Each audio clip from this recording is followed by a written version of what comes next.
हमने खूब प्रस्तिश की, खूब बरकत पाई और खुदावंद का रूह हमारे दरमियान है। हम महसूस कर सकते हैं प्रभु की हजूरी हमारे दरमियान है। और जब हम रूह और सच्चाई से प्रस्तिश करते हैं तो खुदावंद की हजूरी हमारे दरमियान होती है। हालेलुया। सबका यकीन है, सब ईमान रखते हैं। Praise the Lord. हालेलुया।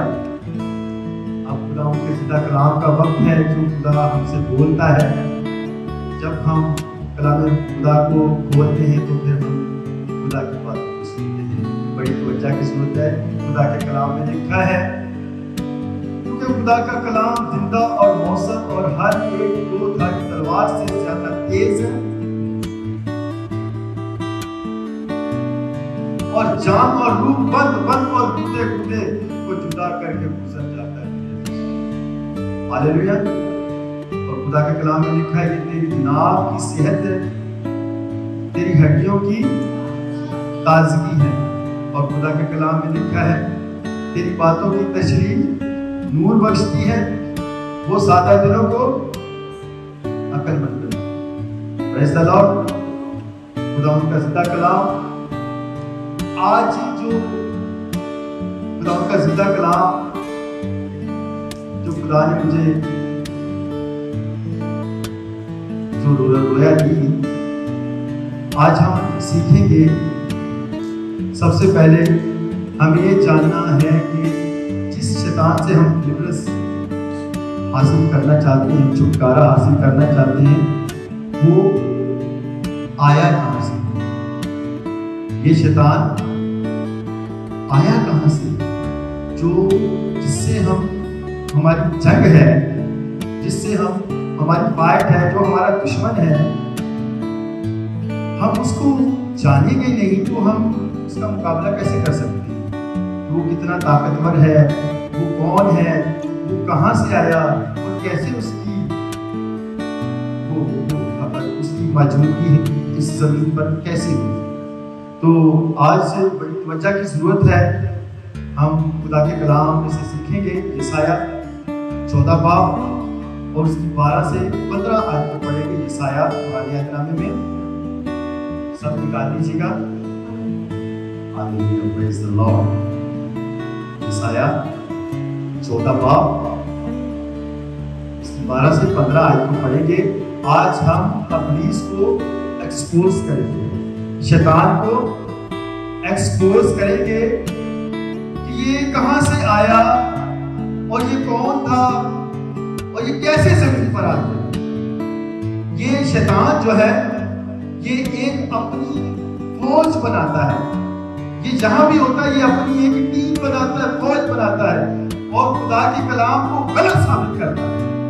तो खुदा के कलाम को गलत साबित करके ये चाहता है कि मैं खुदा की मानद बन जाऊं, खुदा के तख्त के ऊपर मैं चला जाऊं, मैं खुदा के तख्त से भी बड़ा तख्त बना लूं। लेकिन मेरे अजीजों, मेरा खुदा गयूर खुदा है।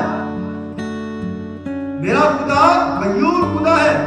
वो वाहिद खुदा है जो सिर्फ और सिर्फ वो अपनी परस्तिश मांगता है। वो किसी दूसरे की, माबूद की, किसी बुद्ध की, किसी शैतान की परस्तिश नहीं चाहता। मेरा खुदा सिर्फ वाहिद खुदा है जो सिर्फ और सिर्फ अपनी परस्तिश, इंसान को बनाया ही इसलिए कि ये खुदा की परस्तिश करे, ये खुदा की इबादत करे। लेकिन इब्लीस चाहता है ये मेरी फौज का हिस्सा बने। लेकिन आज हम कलाम खुदा में से इसको एक्सपोज करें। आइए मेरे साथ हवाला पढ़ेंगे यशाया 14 बाब 12 से 15 आयत को। आए सुबह के रोशन सितारे, आए सुबह के रोशन सितारे, क्यों कर आसमान से गिर पड़ा, आए कौमों को पस्त करने वाले, तू क्यों कर जमीन पर अटका गया। तू तो अपने दिल में कहता था मैं आसमान पर चढ़ जाऊंगा, मैं अपने तख्त को आसमान के सितारों से भी ऊपर ले जाऊंगा।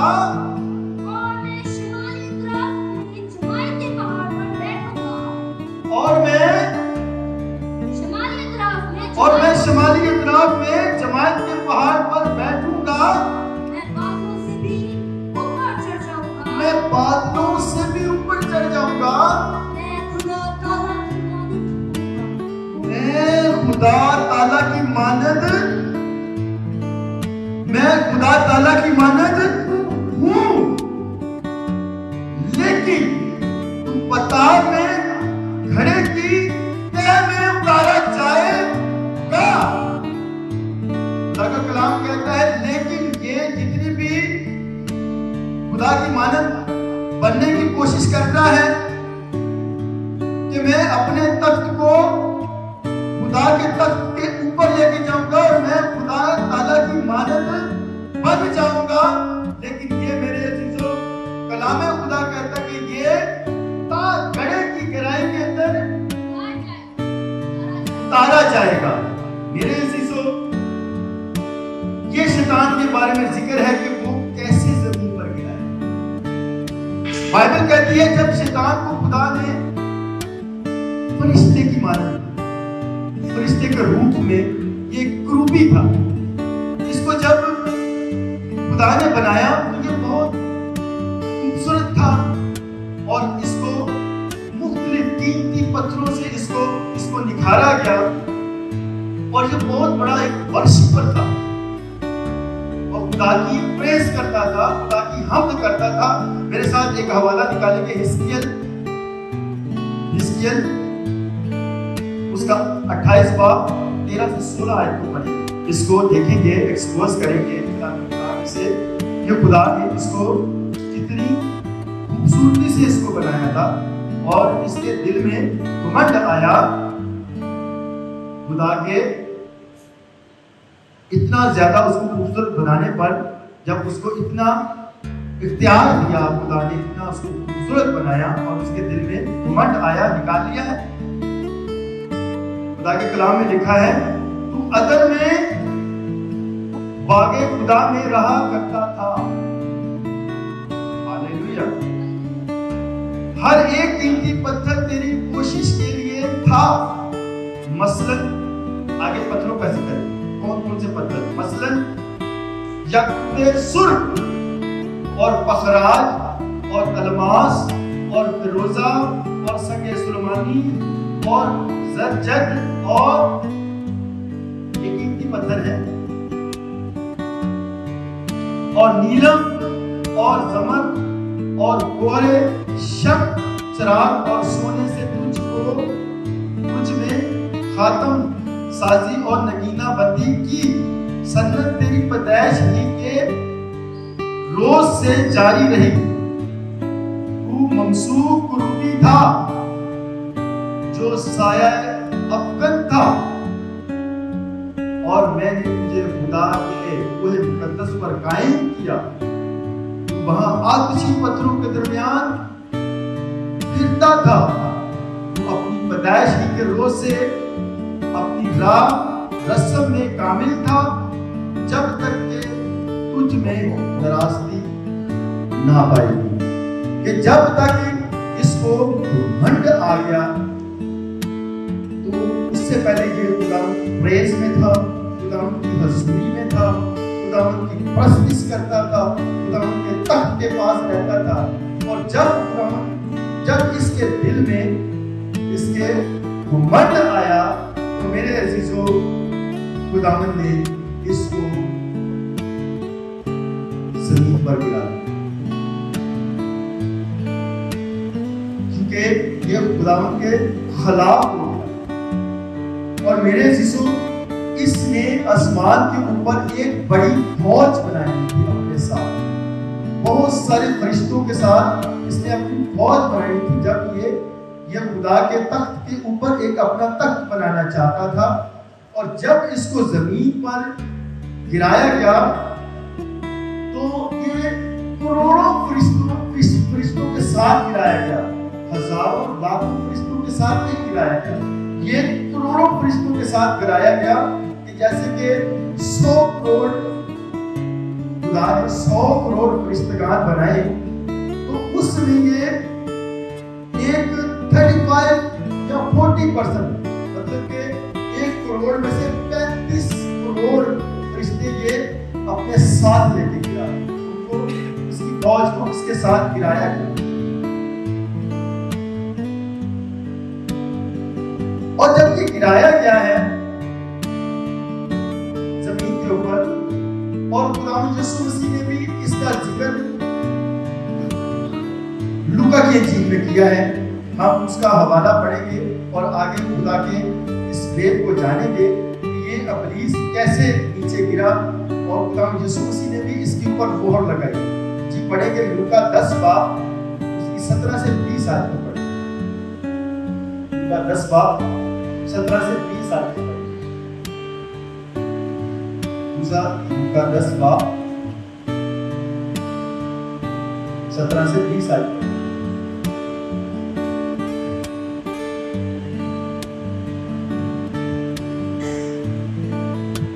वो सत्तर खुश होकर फिर आए और कहने लगे आए खुदावंद तेरे नाम से बदरूहें भी हमारे ताबिया हैं।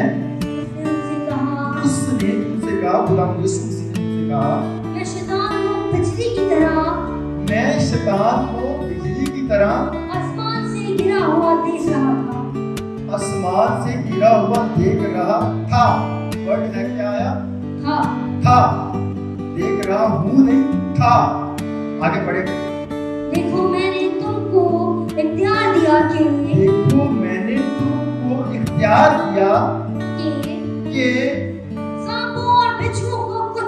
सांपों और बिच्छुओं को कुचलो और दुश्मन की सारी कुदरत पर गालिब आओ और तुमको हरगिज़ किसी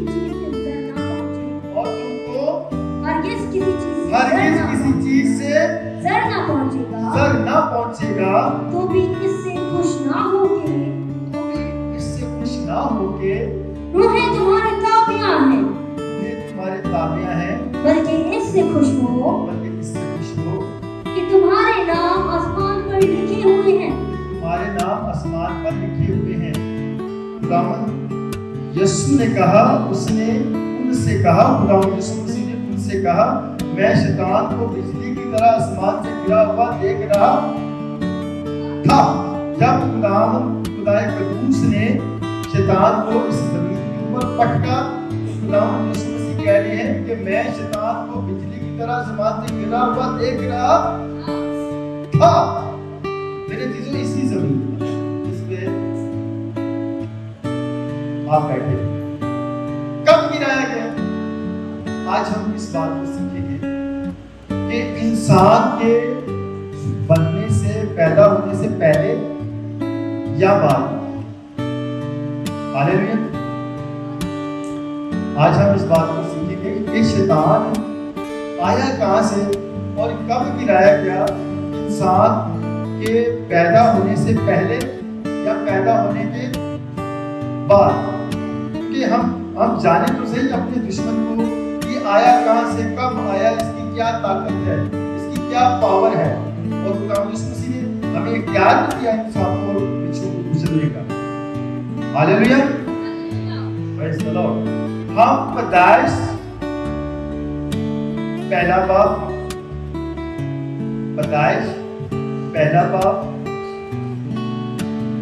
और उसकी पहली आयत, पैदाइश की किताब उसका पहला बाब और उसकी पहली आयत को पढ़ेंगे। हालेलुया। सब निकाले। जब हम कलाम मुकद्दस को जब हम डीपली गौर से पढ़ते हैं तो फिर हमें समझ आती है। हमें गौर से पढ़ने की, सुनने की जरूरत है। जब हम गौर से और बड़ी डीपली इसको सुनते हैं, समझते हैं, तो फिर हमें खुदा के भेदों का पता चलता है। हम ऐसे ध्यान हमारा कहीं हो, सोच हमारी कहीं हो, पढ़ हम कहाँ रहे, सुन हम कहाँ रहे, तो उसका फायदा नहीं है, वो राय का जाता। आइए मेरे साथ पढ़िए। खुदा ने इब्तिदा में जमीन और आसमान को पैदा किया। खुदा ने इब्तिदा में जमीन और आसमान को पैदा किया। जब इब्तिदाई हुआ, सबसे पहले खुदा ने इब्तिदा में जमीन और आसमान को पैदा किया। और उसके नीचे एक दूसरी वर्स है, और जमीन वीरान और सुनसान थी और गिराव के ऊपर अंधेरा था, और खुदा की रूह पानी की सतह पर जुम्बश करती थी। मेरे अजीजों, ये जो पहली आयत है, खुदा ने इब्तिदा में जमीन और आसमान को पैदा किया, और उसके जो दूसरी आयत है उसके अंदर लाखों सालों का फर्क है। ये जल्दी जल्दी नहीं हो रहा।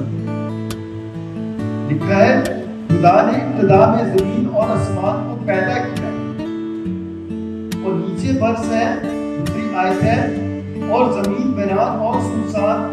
मेरे अजीजों, जब खुदा ने एक चीज को पैदा किया, आपको पैदा किया, मुझे पैदा किया, तो मुझे ये बताइए कि लिखा है और जमीन वीरान और सुनसान थी। कुछ चीज खुदा अनकंप्लीट बनाता है,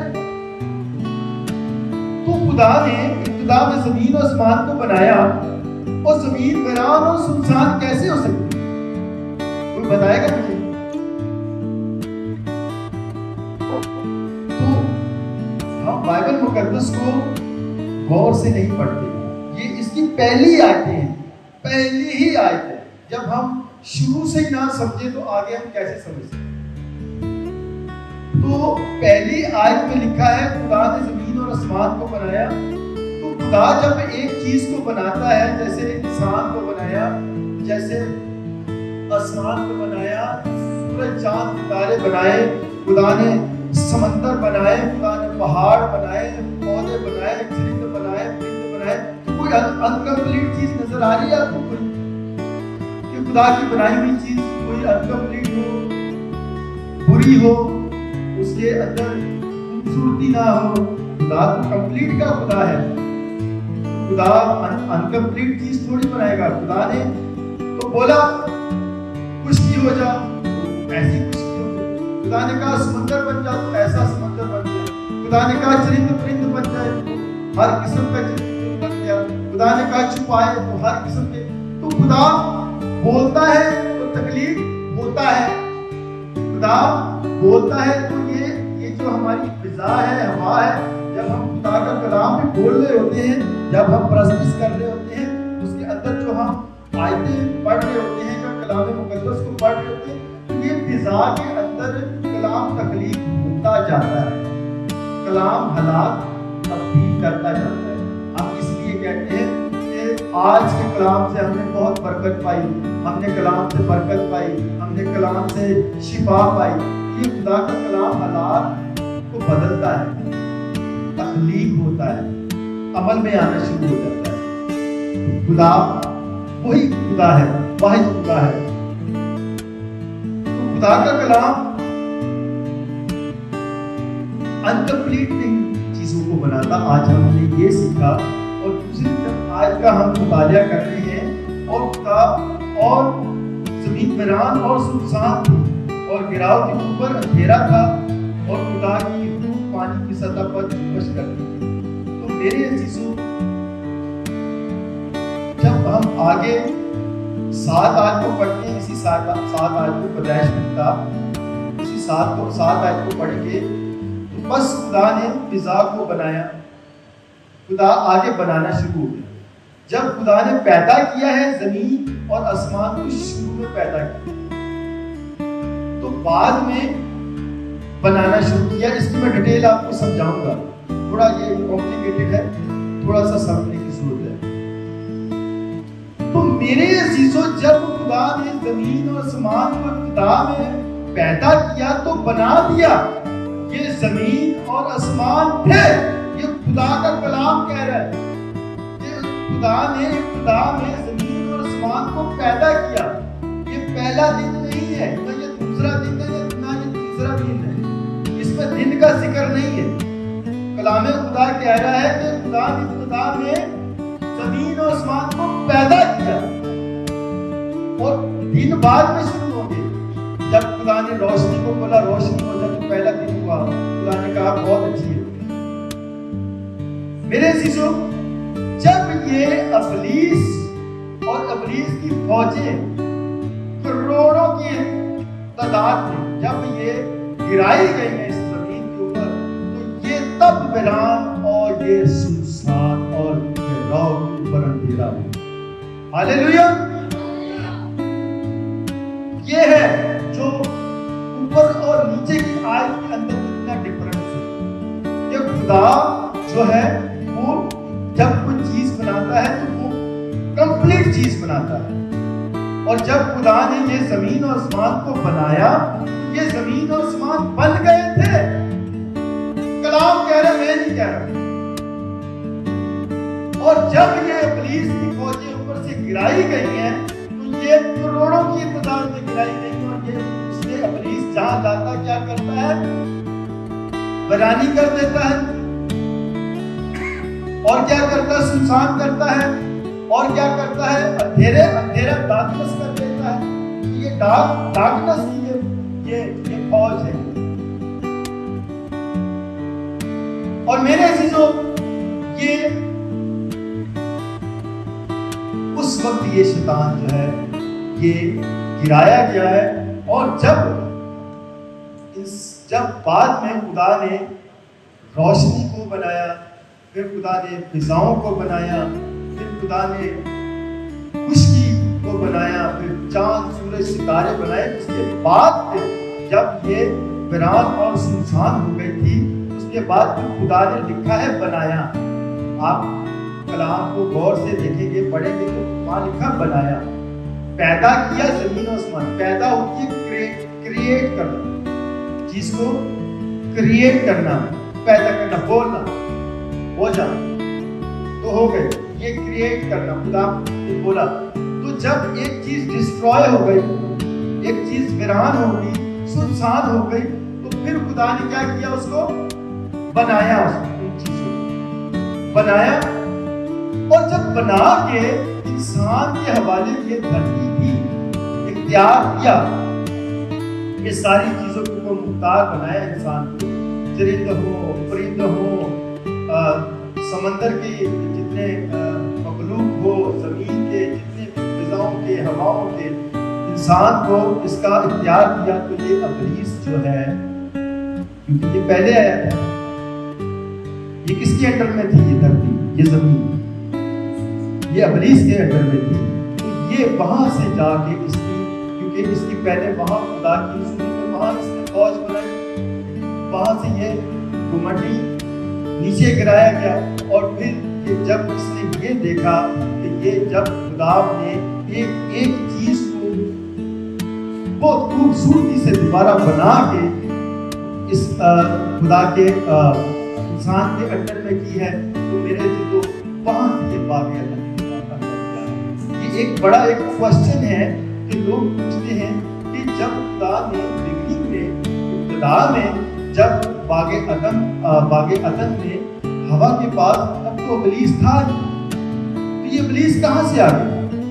तो मेरे चीजों, ये आज हमें इसको सीखने की, समझने की जरूरत है कि ये इब्लीस जो है, ये शुरू के अंदर जब ये आसमान पर एक जंग हुई है, एक लड़ाई हुई है। मैं एक हवाला पढ़ना चाहता हूँ, मुकाशवा 12 बाब उसकी 7 और 9 आयत पढ़ेंगे तो ये हमें क्लियर हो जाएगा। मुकाशवा 12 बाब उसकी 7 से 9 आयत पढ़ेंगे तो हमें ये और क्लियर हो जाएगा। फिर आसमान पर लड़ाई हुई, मिकाएल और उसके फरिश्ते अज़्ज़ाह से लड़ने को निकले। मिकाएल और उसके फरिश्ते, मिकाएल फरिश्ता जो है, और उसके फरिश्ते अज़्ज़ाह से लड़ने को निकले। और अज़्ज़ाह और उसके फरिश्ते उनसे लड़े। अज़्ज़ाह और उसके फरिश्ते उनसे लड़े। किससे? खुदा के फरिश्तों से। लेकिन गालिब ना आए। दोनों आपस में लड़े। ये दोनों आपस में लड़े हैं। शैतान की फौजें और खुदा की फौजें आपस में लड़ी हैं, लेकिन गालिब ना आए। और इसके बाद आसमान पर उनके लिए जगह ना रही। ना रही। और वो बड़ा अज़्ज़ाह यानी पुराना सांप सांप जो इब्लीस और शैतान कहलाता है, जो इब्लीस और शैतान कहलाता है और सारे जहां को गुमराह करता और है, सारे जहान को गुमराह करता है, जमीन पर गिरा दिया गया जमीन पर गिरा दिया गया और उसके फरिश्ते भी उसके साथ गिरा दिए। और उसके फरिश्ते भी उसके साथ गिरा दिए गए। ये मेरे अजीजों, ये है इब्लीस का जहां पर गिराया गया। ये आज हम अफसोस कर रहे हैं कि इब्लीस कैसे इस जमीन के ऊपर गिराया गया और कैसे ये जमीन वीरान और सुनसान हुई और गिराव के ऊपर कैसे अंधेरी हुई। ये तब ये गिराया गया और शैतान का और इंसान का जो दुश्मनी है और ये है, और ये शैतान चाहता है कि खुदा के कलाम को गलत साबित करे। खुदा के कलाम को, खुदा के प्लान्स को, जिस तरह खुदा ने बागे अदन बनाया और उसके अंदर इंसान को बनाया और हर एक चीज बना के उसके इख्तियार में दी, और खुदा मेरे अजीजों हरगिज़ नहीं चाहता था कि ये इंसान की मौत हो। और खुदा के तमाम प्लान्स को, खुदा के कलाम को इसने गलत साबित किया और माई हवा को इसने बहकाया। ये अज़ल से गिराया गया है, ये इंसान के बनने से पहले गिराया गया और ये खुदा का और इंसान का दुश्मन है। और जब इसने ये सारा खुदा के उस प्लान को गलत साबित किया और माई हवा को इसने बहका कर उनको वो फल खिलाया और उसने आदम को खिलाया। और मेरे अजीजों, वो आदम और हवा जो खुदा उनसे ठंडे वक्तों में आकर उनसे बात करता था, उनसे आके मिलता था, खुदा के जो इरादे थे, खुदा का जो कलाम था, वो सारा इसने गलत साबित किया। और इस तरह इसने आसमान पर फौजें बनाई थी अपने फरिश्तों के साथ, वो भी खुदा के फरिश्ते थे, ये भी खुदा का बनाया हुआ फरिश्ता था। और इसने फिर अलग से फौज बनाई और ये जमीन पर जब ये गिराया गया है तो जमीन के ऊपर भी इसने अपनी फौजें बनाई हुई हैं और दुनिया को इसने अपने गिरफ्त में लिया। दुनिया को इस इब्लीस ने अपनी गिरफ्त में लिया हुआ है ताकि कोई भी खुदा के कलाम पर, जिस तरह बागे अदन से निकाला गया है, इस तरह जो इंसान है इस धरती के ऊपर, जो इस जमीन के ऊपर जो खुदा ने इंसान को इख्तियार किया है, वो सारा का सारा इख्तियार इसके पास आए। और जो हम खुदा की वर्शिप करते हैं, खुदा की इबादत करते हैं, आज देख रहे हैं इब्लीस जो है इस तरीके से शिकंजे में किया हुआ दुनिया को, ये खुद परस्ती है, जादूगरी है, इस रूस के ऊपर फकीरी के अंदर लोग धसे जा रहे हैं, लोगों के अंदर गुर्बत के तरीकों से शैतान अंदर उनके समाया हुआ है, बीमारियों के जरिए समाया हुआ है। कि इब्लीस जो है मेरे अजीजों, मैं आपको आज ये क्लियर करता जाऊं कि इब्लीस जो है ये सामने आके फाइट नहीं करता, ये सामने आके फाइट नहीं करता, ये मुझे इस्तेमाल करता है, आपको इस्तेमाल करता, उनको इस्तेमाल करता, वो उनको इस्तेमाल, ये हम में से सबको इस्तेमाल करता है और एक दूसरे के अगेंस्ट करता है, हमें ही आपस में लड़ाता है। और इसके बड़े एक हरबे हैं इसके, ये बीमारी की सूरत में आपके अंदर आता है, ये किसी भी अटैक करता है हमारे, ये डेथ स्पिरिट्स होती हैं, बहुत सारी जो है जो एक्सीडेंट के जरिए से ये मौत जो हो जाती है उसके जरिए से अटैक करता है, ये कॉलेज के जरिए से अटैक करता है, कैंसर के जरिए से अटैक करता है। इसके पास बहुत सारी लड़ाई झगड़ा फसाद नशा नाच रंग, ये हर उस तरीके से जो खुदा के कलाम के अंदर उसको उसने गलत साबित कर दिया, जो खुदा के कलाम के बरक्स जो है उसकी तरफ ये अपनी फौज जो बना, ताकि खुदा का कलाम पूरा ना हो, खुदा के कलाम की जो बातें जो लोग खुदा के कलाम को फॉलो करेंगे उनको खुदा की फौज है ना, खुदा के लोग, उसके बरक्स जो है ये इब्लीस चाहता कि मेरी फौज बने ताकि मैं अकेला उस आग के अंदर ना जाऊं।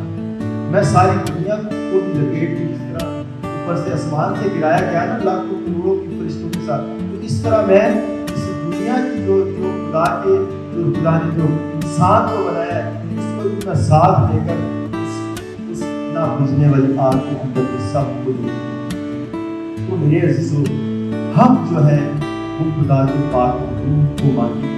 ये इब्लीस जो है ये खुदा के कलाम में लिखा है कि ये लूका 9 बाब 1 से 2 को पढ़ेंगे।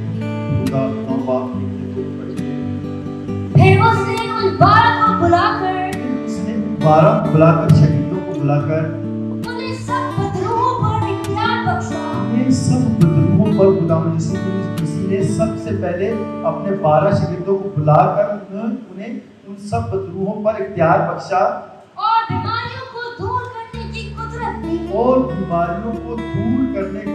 दी बख्शी और उन्हें खुदा की बादशाही की मुनादी करने और उन्हें खुदा की बादशाही की मुनादी करने और बीमारों को अच्छा करने के लिए भेजा। और बीमारों को अच्छा करने के लिए भेजा। मेरे अजीजों, खुदावंद ने अगर ये इब्लीस अपने आप को जोर आवर या ताकतवर बनता है, खुदावंद यीशु मसीह ने अपने शागिर्दों को फर्स्ट जो उनको जो मौजज़े की कीमत दी है, उनको ताकत दी है, उनको पावर दी है कि इन बदरूहों को निकालने की वो अपने शागिर्दों को खुदावंद ने पावर दी है, इन बीमारियों को आजाद करने की खुदावंद यीशु मसीह ने पावर दी है। तो आइए मेरे अजीजों, आज हम भी खुदावंद की गुरबत में आए, उसकी प्रेज में आए, उसकी हुजूर में झुके, उसकी फौज का हिस्सा बन जाए। हम इब्लीस की फौजों का हिस्सा ना बने, बल्कि अपने मसीहा की उसकी फौज का हिस्सा बने कि जिसने हमें इस इब्लीस को कुचलने का इख्तियार दिया है, उसने हमें इख्तियार भी दिया है, उसने हमें ये पावर भी दी है कि हम उसके पाक और मुकद्दस नाम को जब हम लेते हैं तो ये इब्लीस, ये बीमारी या कितना भी ताकतवर हो जाए, कैंसर जैसी बीमारियां हो जाए, कितनी भी लाइलाज बीमारियां हो जाए, या कितना भी इब्लीस ये किसी के अंदर समा जाए, या उसकी फौजें या उसका लश्कर किसी के अंदर समा जाए, यीशु के नाम के आगे कोई इब्लीस ठहर नहीं सकता। तो मेरे अजीजों, आइए हम इस इब्लीस के अगेंस्ट खुदावंद की फौज बनकर इसका मुकाबला करें, ताकि ये इब्लीस हमें अपनी फौज का हिस्सा न बनाए, हमें अपनी खुदा की फौज का हिस्सा बनाए। हालेलुया। खुदावंद आप सबको बरकत दे और आज के कलाम की वजह से हम सब खुदावंद आपके साथ